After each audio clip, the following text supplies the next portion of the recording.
Здравейте! Аз съм доцент Яна Симова и сега искам да поговоря с вас отново за коронавируса, но за терапиите, които могат да имат странични сърдечно-съдови ефекти.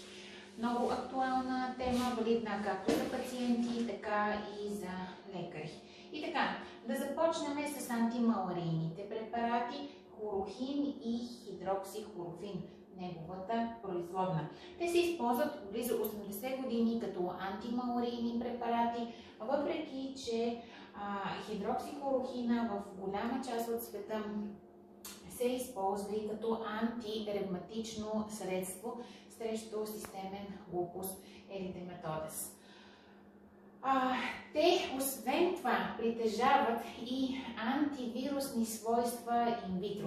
Действат на фазите на навлизане на двата SARS вируса, SARS-CoV и SARS-CoV-2, новия коронавирус в клетките, вероятно чрез ефекти върху ендозомното pH, т.е. на локализиращ ефект имат и последващо намаляване на гликозилирането на ACE2 рецепторите, които са необходими за навлизането в клетката. Въз основа на тези данни за хлорохина и хидроксихлорохина инвитро се предполага, че хидроксихлорофина в по-голяма степен от хлорохина може да има терапевтична ефикасност при пандемията с COVID-19 по няколко механизма.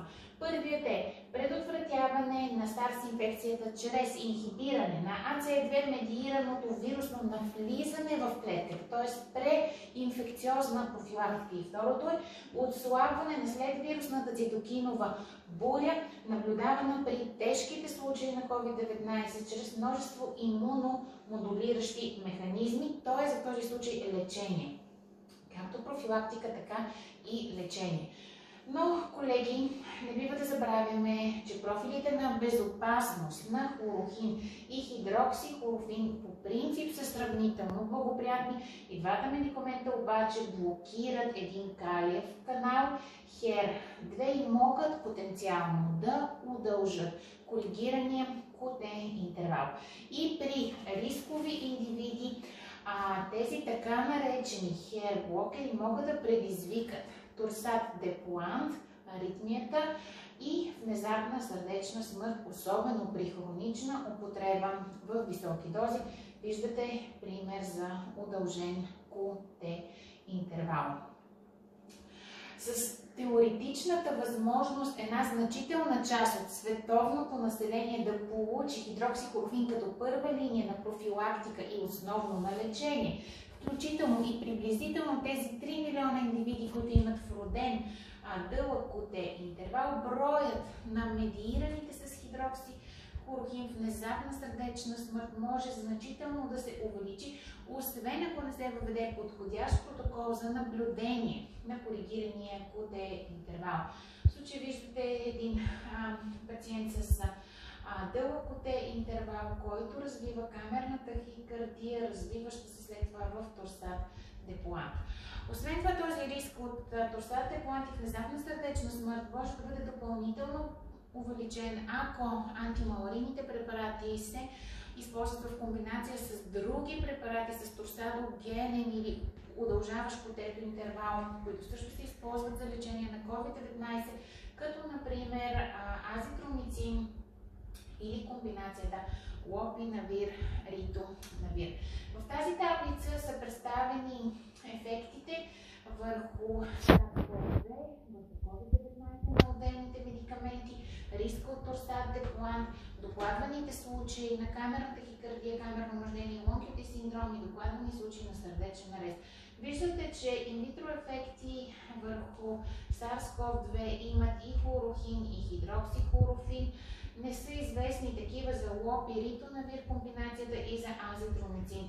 Риск от торсат де Пуант има при почти всички, вероятно и за лопинавир, ритонавир. Виждате броя на случаите с камерна тахикардия, мъждение и лонг-QT и броят на докладваните случаи с сърдечен арест, които изобщо не са малко. Много е важно да вземем под внимание другите рискови фактори за лонг-QT синдром, които могат да се модифицируеми или непроменливи, немодифицируеми. към променливите, това са електролитните нарушения.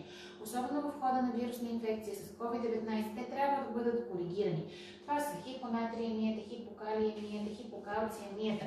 Освен това, медикаментите, удължаващи QT интервала, всички те могат да бъдат видяни на ето този сайт. Към немодифицируемите, непроменливите рискови фактори спадат състояния като остър коронарен синдром, анорексия, гладуване, брадиаритмия, левокамерна систолна дисфункция, вродения лон-QT, хроничното бъбречно заболяване, диабета, хипертрофичната кардиомиопатия, хипогликемията, феохроноцитома, състояние след сърдечен арест или след синкоп или гърч през последните 24 часа, инсулта или травма на главата, данните за удължен QT в миналото, възраст над 65, често е при COVID-19 инфекция и женския пол. Това е един алгоритъм, който беше създаден в нашата клиника, GBDM City Clinic сърдечно-съдов център от доктор Искрен Гарбански, който е електрофизиолог, с подкрепата на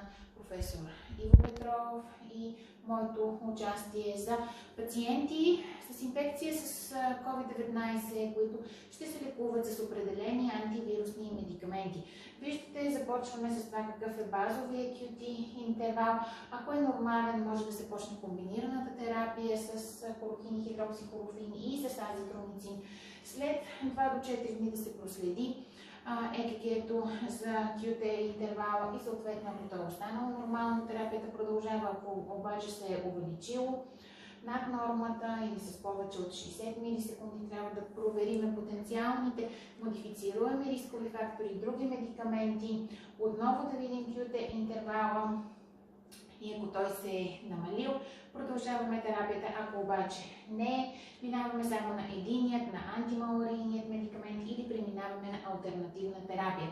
Ако QT интервала е в междинно състояние над нормата, но все пак под 500, трябва много важно да отстраним всички обратими причини, други медикаменти. Тогава, ако той се скъси, можем да започнем терапия, обичайно първо само с един от медикаментите, антималарийните. И тук е много важно 2 до 4 часа след това да проследим ЕКГ-то за удължаване на QT интервала. Ако обаче си остане дълъг, си оставаме на стандартна терапия. В случаите, когато имаме най-дълъг QTC над 500, тогава, разбира се, отново се обръщаме към всички обратими причини, опитваме се да ги коригираме, махаме други медикаменти, които удължават QT интервала. Ако той влезе в норма, може да пробваме с един от антивирусните, антималарийните медикаменти и след 2 до 4 часа да проверим. Ако не влезе в норма, но падне под 500, имаме вариант да започнем стандартна терапия или евентуално пак само един от антималарийните препарати. Ако обаче остане над 500, не трябва да използваме медикаменти, които удължават QT интервала. Друг вариант за лечение на COVID-19 е лопинавир, ритонавир. Тук също имаме междулекарствени взаимодействия. Не се препоръчва употребата с някои антиагреганти, като например тикагрелора, защото значително се увеличава риска за кървене.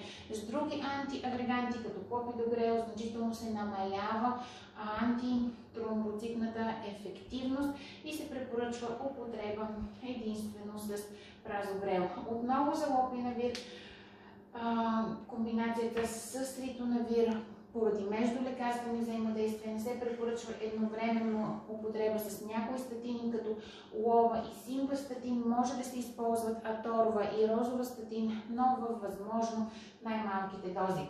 Това бяха известните до момента междулекарствени комбинации. Благодаря ви, че бяхте с мене. Абонирайте се за канала ми, натиснете звънчето, за да получавате известия, когато пускам нови видеа. Благодаря ви, че бяхте с мен. Пожелавам ви да сте здрави!